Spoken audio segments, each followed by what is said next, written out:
Passy est enceinte depuis 2 semaines et bien sûr c'est Piwele qui est le père, les gars, s'il vous plaît.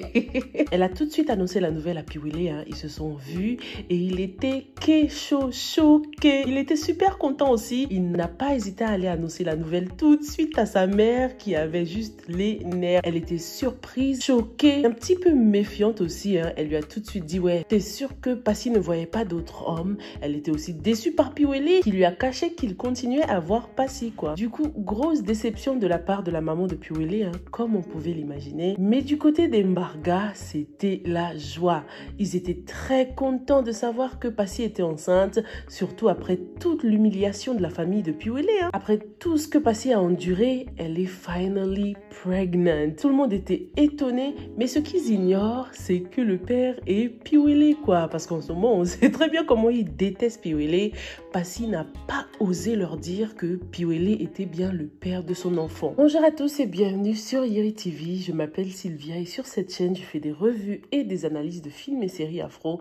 Sur cette chaîne, on donne aussi notre opinion sur nos séries préférées. Donc, si c'est quelque chose qui t'intéresse, abonne-toi et active la cloche pour ne pas rater la prochaine revue. Passy a tout de même pris son courage à 2 mains et elle a dit la vérité à sa sœur, hein. Elle lui a annoncé qu'elle était enceinte de Piwele. Vous connaissez Alice? Alice a toujours été très petty en ce qui concerne Piwele. Elle a toujours lancé des pics, elle a toujours défendu sa sœur. En gros, elle le déteste, quoi. Piwele, c'est son meilleur ennemi, hein, à Alice. Du coup, elle a tout de suite dit à Passy, Passy, malheureusement, ne compte pas sur moi pour t'aider, parce que Passy était venue chercher du secours. Elle était venue demander à sa petite sœur de l'aider à trouver un moyen pour annoncer cette nouvelle aux parents. Et malheureusement, Passy va devoir le faire toute seule, hein, puisque sa sœur ne veut pas du tout faire partie de ces petites manigances, quoi. Piwele a annoncé la nouvelle à sa mère et à sa sœur séparément, hein. Bien sûr, d'abord à sa mère et ensuite sa sœur Sandrine est passée chez lui le féliciter parce qu'elle avait appris la nouvelle, quoi. La maman de Piwele lui avait dit. Contrairement à sa mère,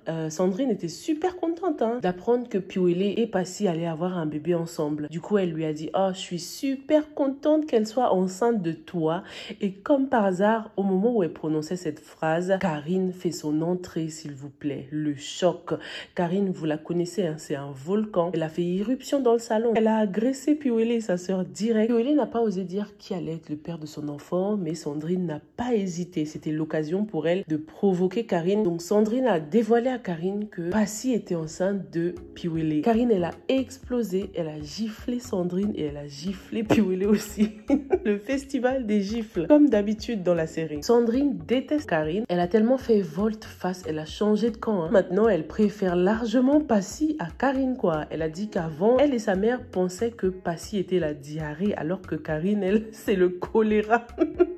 Les comparaisons de ouf. Je suis contente de l'évolution du personnage de Sandrine. J'espère qu'elle aura le courage d'aller présenter ses excuses à Passy. En tout cas, elle est sur la bonne voie, hein. La mère de Piwele, on l'a pas montré longtemps, dommage, mais en ce moment, elle doit être tellement couverte de honte, les gars. Elle doit bien regretter, hein.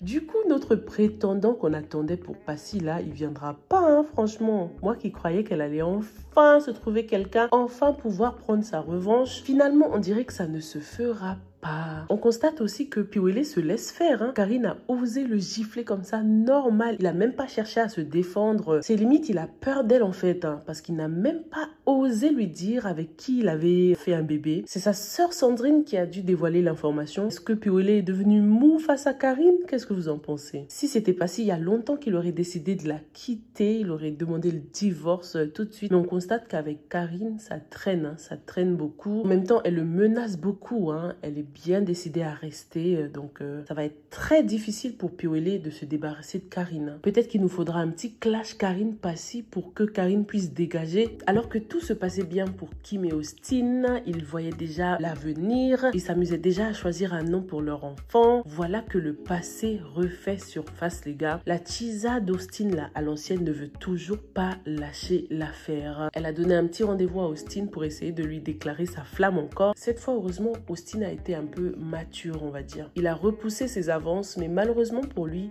le fiancé gendarme là était dans les parages. Du coup, il les a surpris et il a giflé sa copine. Paya! Il lui a donné une bonne petite gifle. Là. On découvre aussi que c'est un mari absent en fait à cause de ses missions et tout ça. Il n'est là qu'une fois par semaine quoi. C'est pour ça du coup que sa fiancée ressent beaucoup de manque et qu'elle va chercher ailleurs quoi. Le fiancé là, il ne blague pas. Hein. Il est même allé jusqu'à chez Austin. Hein. Il a pu trouver où il habite pour le mettre en garde et lui demander de laisser sa copine tranquille. Du coup, bien sûr, Kim, elle a un peu pété les plombs, mais Austin a su bien lui expliquer les choses. Il lui a expliqué que tout ça, ce n'est que du passé et que c'est sa Chisa Elvira qui s'accroche toujours quoi. Comme d'habitude, Kim a bien compris et elle l'a pardonné presque sur le champ. Juste après aussi, on a Dorian qui fait son entrée. Elle débarque chez Austin et Kim pour leur faire écouter l'enregistrement de Mélanie. Vous vous souvenez, elle avait surpris Mélanie dans la rue avec Austin. Elle a enregistré le monologue de Mélanie lorsqu'elle était clairement en train de dire qu'elle comptait encore une fois aller chez un marabout pour faire avorter Kim. Du coup là, c'est le choc. Mais ce que je me demande, c'est qu'est-ce que Dorian veut en retour? Qu'est-ce qu'elle gagne en dénonçant Mélanie comme ça? Ou bien elle est devenue gentille tout d'un coup? Faut pas oublier que Karine, c'est quand même sa copine. Hein? Donc elles ont quand même des petits points communs, quoi. C'est des bad girls, même si, bon, Dorian, elle est quand même 10 fois mieux que Karine. Dis-moi dans les commentaires, est-ce que tu penses qu'on peut faire confiance en Dorian ou pas? Elle peut grave travailler au FBI avec ses enregistrements. Bill a été arrêté. La police a débarqué chez lui pour l'emmener au commissariat puisqu'il est le principal suspect dans la mort de Julien. J'ai kiffé Anna qui au début était prête à le défendre, hein, bec et ongles. Elle a dit non, non, non. Si mon mari part en prison, moi aussi je le suis. Du coup, hop, ils sont tous les deux partis au commissariat. Mais lorsque la police a fini par enfermer Bill cette fois-ci, Anna a changé d'avis parce que là c'était grave. Il y a des preuves concrètes contre Bill. Donc c'était vraiment chaud pour lui là. Heureusement, Mbarga a parlé avec le commissaire. Comme il a des relations, vous le connaissez, il a réussi à faire sortir Bill de façon provisoire. Hein. Bill peut rester hors de prison en attendant que la police mène l'enquête, quoi, tu vois. En tout cas, c'est chaud. Tout le monde a peur, même le papa de Sophie qui nous révèle qu'en fait, tout l'argent que Julien lui a donné, il ne l'a jamais dépensé en fait.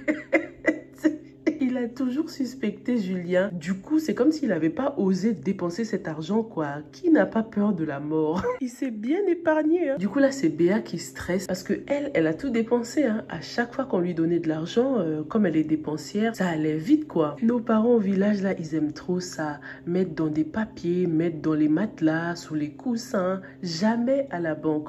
En tout cas, ça a été très malin de sa part. Hein. Espérons qu'il aura un jour besoin de cet argent. Est-ce que vous pensez que ceux qui en veulent à Julien vont s'en prendre à la famille de Sophie? Peut-être qu'à ce moment-là, l'argent du papa servira comme rançon. Hein. Parlons aussi de Amidou, les gars. Non mais Amidou, il est venu présenter sa belle femme qui s'appelle Awa à la famille Mbarga. Franchement, moi, je pensais que c'était une blague, hein, les histoires de mariage de Amidou, là. Je pensais qu'il faisait ça pour rendre Pulchérie jalouse. Mais on dirait que c'est du concret, les gars. Bien sûr, Pulchérie les a vus, hein, et elle avait le seum. J'avais de la peine pour elle, hein.